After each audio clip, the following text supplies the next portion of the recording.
យើងឲ្យចំណីសត្វស៊ីសត្វត្រីក៏ដោយសត្វចាបសត្វប្រឡូកក៏ដោយយើងទៅស៊ីឲ្យម្ដងបានផល100ជីវិតយើង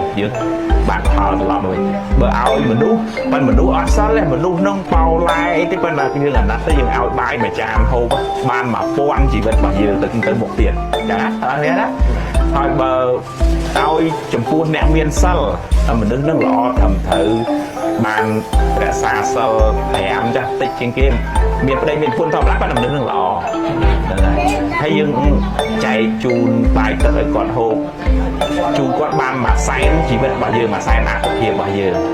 មិនចាំបាច់តែអ្នកប៊ូទេណាតើអត់ទេណាជាប្រសពធម្មតាប៉ុន្តែជាអ្នកមានសិលបាន100,000ឲ្យម្ដងបាន100,000ចុះបើឲ្យអ្នកដែលមានឈានសមាបត្តិធ្វើចិត្តឲ្យស្ងប់ឲ្យនៅអ្នកដល់រតនត្រ័យជាទីពឹងហ្នឹងញាតិញោមចាំបាច់ថាធ្វើបុណ្យនោះក៏ជាមួយលោកឲ្យបានចង់ធ្វើបុណ្យមិនជាញាតិញោមមានពេលធ្វើបុណ្យជាមួយអ្នកណាធ្វើជាមួយហ្នឹង